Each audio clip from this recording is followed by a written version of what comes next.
दादा राम राम हो. राम राम. थोडं मोठ्यानं बोला. आपलं नाव सांगा. माझं पवन गंगाधर मध्ये, गाव गाव मस्कल, मस्कल, कर्नाटक मध्ये, कर्नाटक, संतपूर डिस्ट्रिक्ट मध्ये येते. संतपूर पाशी. जिल्हा बिदर. जिल्हा बिदर, हां, औरत तालुका. औरत तालुका. तर आज तारीख आहे 15 डिसेंबर 2025 आहे. आता आपण खरबूजच्या प्लॉटामध्ये आलो आहे. तुम्हाला ह्या खरबूजसाठी मी ग्रीन प्लांट कंपनीचं हे प्रॉम DAP पोटास दिला हो बेसल डोसला. त्याच्यानंतर भूमिपारक दिलेला आहे आणि बाकीचं हे लिक्विड टाकला तुम्ही इथं ग्रो नायट्रोकिंग आणि FC पावडर आहे. FC पावडर, ग्रो नायट्रोकिंग हे तिन्ही पण दिला आहे डोस. आता हा ड्रिप मध्ये सोडला आहे. आता तुम्ही हे कशा पद्धतीने सोडला? बेसल डोसला टाकला त्याच्यानंतर काय केला आणखी? ड्रिप मध्ये सोडलेला आहे. ड्रिप मध्ये गाळून घेतला का? गाळून घेऊन म्हणजे रात्रभर भिजू घातला. रात्रभर एक दिवस भिजू घालून 24 घंटे भिजू घालायचं. भिजू घालून दुसऱ्या दिवशी काय आपल्याला सोडून टाकायचं. गाळून घेऊन सोडून टाकायला समजा. मग बाकीचं काही खत वापरलं का रासायनिक याला? काही रासायनिक अर्ध खत, अर्ध म्हणजे जे 1 किलो वापरतो ना त्याच्यामधलं अर्ध निघाल्यासारखं. अर्ध म्हणजे जवळपास मध्यंतरी तुम्ही समजा 50% सेंद्रिय यूज केलं. 50% कमी होऊन गेला. तर ह्याला फवारणी किती झाली? फवारणी आतापर्यंत माझे फक्त 6 झाले. 6 फवारणी झाली.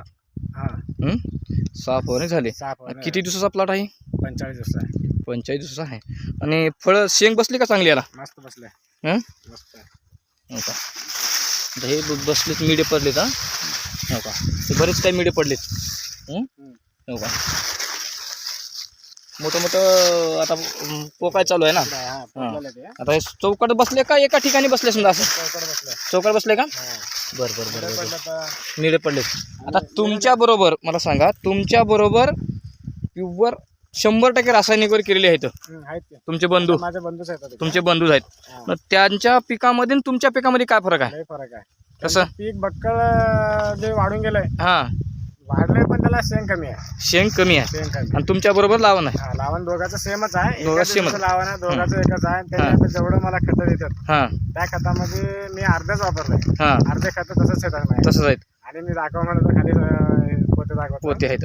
तरी त्यांना शेंग कमी आहे. त्यांना शेंग कमी आहे. त्यांना किती 2-3 शेंग आहेत. माझ्यापासून 5-6 शेंग आहेत. 5-6 शेंगा तुम्हाला बसलेत. आणि 4 शेंग मोठे आहेत. 2-3 शेंग आता मिडे आहेत. हा मोठे आहेत समजा. लिंबा एवढे. तर आता हे तुम्ही खत किती वर्षापासून वापरता? लॉकडाऊन मध्ये 2020 पासून. 2020 पासून तुम्ही जेव्हापासून तुम्ही हे वापरला तेव्हापासून तुमचा उत्पन्नामध्ये वाढ व्हायला का कमी व्हायला? वाढ व्हायला का? बरं हे लोकांनी हे खत वापरावं का? वापरायला पाहिजे का? त्याने काय आता हे वापरायला पाहिजे. ह्याच्यावरच सगळं आहे. ह्याच्यावरच सगळं आहे समजा. आता ह्याच्यावरच आपल्या जमीन बी सुपीक राहते. जमीन पण चांगलं राहते आणि पीक पण चांगलं राहते. पीक पण चांगलं राहते. आणि कळा कशी आहे? कळा एकदम नंबर आहे. एकदम कळेदार आहे. फर्स्ट टाइम मी करायला, फर्स्ट टाइम मध्येच मला अनुभव चांगला आला. दुसरं काय नाही. काय सगळ्यांचं ऐकून मी एकच मनाने केलं. तेवढं मी चांगला ऐकून चांगलं एकदम नंबर 1. शेंग पण चांगला आहे. तर मी राठोड शेषराव ग्रीन प्लांट कंपनीकडून तुम्हाला मी खत देतो. तर आपला एक मिशन आहे, काळी आई वाचवा.